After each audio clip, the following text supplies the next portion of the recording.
Hey everyone, and welcome to this podcast. So we're continuing on with religionless Christianity, God's answer to evil. Reading Eric Metaxas, and then comparing what Metaxas has to say with what Bonhoeffer writes and what Bonhoeffer says. So I've gotten some comments, which I really appreciate when people make comments on the videos. And the questions, some of the comments are really saying, are you getting Bonhoeffer and Metaxas right? Like, are you understanding what Metaxas is trying to say correctly? And I think that I do. And I want to be very clear. I'm not, there are some things that he does, I think, get right about what Bonhoeffer is saying. So certainly Bonhoeffer is opposed to putting morality at the center of Christianity. And Metaxas gets that piece of religionless Christianity. But where I think he doesn't get Bonhoeffer right is in his understanding of religion. It's the diagnosis that Metaxas is giving that I find to be problematic. So skipping ahead a chapter. So in chapter 2, he gives Bonhoeffer's diagnosis, and he talks about religionless Christianity.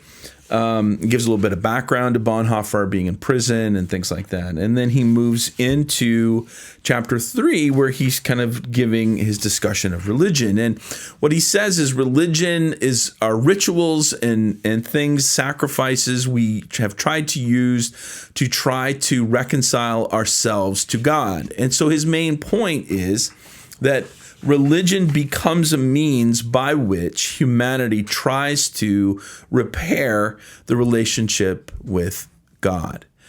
And this is supported on page 27 when he says, so the idea behind religion, as we're using it here, is the idea of getting to heaven our own way, not God's way. Now, again, I still feel that Metaxas' understanding of heaven is different than Bonhoeffer's. For Bonhoeffer, the point of Christianity isn't to die and go to heaven. It's that the kingdom of God is coming into this world and transforming this world.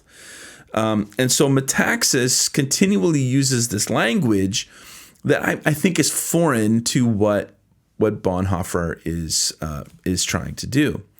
But more importantly, I think his understanding of religion is off. So for Metaxas, the emphasis is that religion is a way for us to try to get to God, whether it's through morality, whether it's through sacrifices. We're trying to kind of repair the problem. And what he does is he takes for granted a conservative doctrinal understanding of atonement, which, again, that's not the problem. But he takes that for granted, that we are guilty of sin and somehow it needs to be repaired and so on. And he is saying all of the attempts, the religious attempts to do this through sacrifices and things just doesn't get it done. And so he writes this on page 26. He says, our guilt is not only real, but infinite. So our most generous blood sacrifices and our best moral behavior can never make up the infinite distance separating us from a holy God. So he sets out the problem and affirms this idea that there's been sin has created a rift, and religion is an attempt to try to repair that rift with God. But then he goes on and he says this. He says, only if we genuinely accept this assessment of our situation and face this reality can God help us. He who is infinite and perfect and holy and all-powerful and omniscient and omnipresent can solve the problem by traversing the distance between himself and us. He who is holy and perfect and infinite can pay the infinite price of our guilt. Now, that paragraph right there, he is setting up as a positive articulation of Christian faith. But that paragraph is full of metaphysical terms, full of religious terms. And this is exactly what Bonhoeffer is opposing. For Bonhoeffer, religion is not morality, and Metaxas is right about that. But it's also not merely an attempt that we use to try to get to God. Religion for Bonhoeffer is metaphysics. It's the reduction of God to language, to terms, to ideas. And everything that Metaxas is saying in this paragraph is the metaphysics that Bonhoeffer is opposing in religionless Christianity. So what does religion do? What religion does is it takes the God who transcends all of our language and categories and reduces God to that language. But it does the same thing with our neighbor. And this is why for Bonhoeffer, the relationship between loving God and loving neighbor is so significant. But it's also why for Bonhoeffer, God is the one who has to come first and act. And in that, again, Metaxas is on track. We need God to come to us, to break us open, to know who God is, and also then to know and love our neighbor. But I feel like Metaxas misses that metaphysical understanding of religion that Bonhoeffer is opposing, right? So, going back to a letter that he wrote, May 5, 1944. Okay, so little context. Bonhoeffer's already written one of his letters to his friend Eberhard Bethge about religionless Christianity. And here he's now trying to say, hey, there's a little bit more I want to talk about. So he says, a few more words about religionlessness. You probably remember Bultmann's essay on demythologizing the New Testament.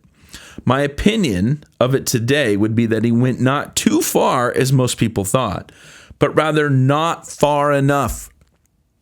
So the problem that Bonhoeffer has with Bultmann, who, by the way, who's Rudolf Bultmann?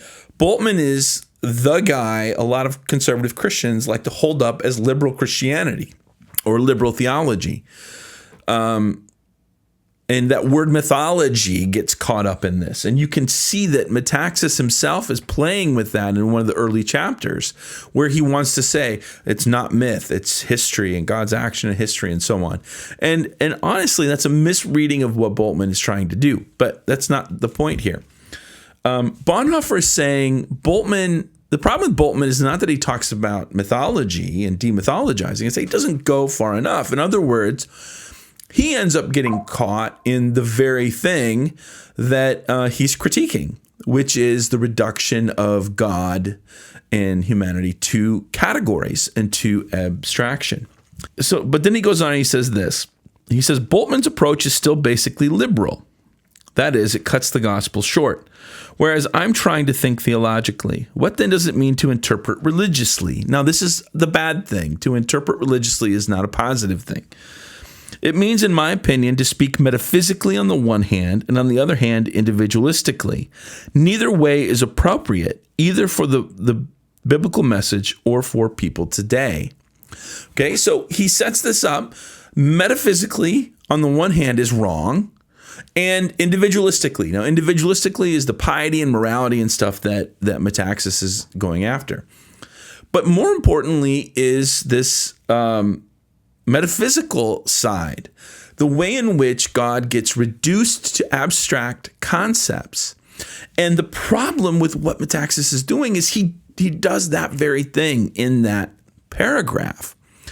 He falls into that metaphysical understanding of God and so on. And in other words, he falls back into the very religion he's trying to say that we should avoid. And this is because this is what Bonhoeffer is trying to. How do we talk about God in a non-religious way? He's saying we got to rethink our entire way of talking, our entire language, because it constantly falls back into these categories. He goes on and he says, hasn't the individualistic question of saving our personal souls almost faded away for most of us? Isn't it our impression that there are really more important things than this question? So the problem that I see with Metaxas' book on religionless Christianity and the way he uses Bonhoeffer is he doesn't really get at the heart of what religion is for Bonhoeffer. He doesn't get at Bonhoeffer's critique. And I want to make something very clear. This is not about conservative or liberal. And the problem with Metaxas' book later on is when you get to the chapter on cancel culture. So on the one hand, I can see what he's saying, where it's like, certain people get canceled because they question this or they question this. Now, most of the stuff that Metaxas is talking about are things that are politically conservative. And so, raising questions about the election, the 2020 election, for example, and vaccines and all of this. So it's like he moves into this conservative agenda, which, fine, that's what he wants to do. But here's the problem. Bonhoeffer's religionless Christianity is an equal opportunity critiquer. In other words, do that critique liberal theology, critique liberal ideology, but also critique conservative ideology, because that's what Bonhoeffer would say we should do. Ideology is the problem. Religion, ideology, abstraction is the problem.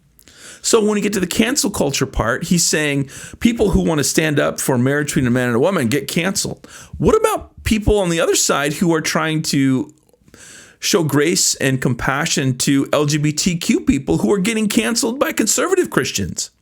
Isn't all of it problematic? Isn't all of it the problem of ideology? And this is the problem of religion. Religion is about the abstraction of God and the abstraction of our neighbor. And this is what Bonhoeffer is pushing against. So there are things Metaxas is doing that are kind of in the orbit of what Bonhoeffer is doing. But by missing the point of what Bonhoeffer is saying about religion and the problem of religion, he gets part of it right with the morality stuff. But he misses the main point, that religion is about abstraction. Because he misses the main point, his project moves off in a different direction than what Bonhoeffer is doing.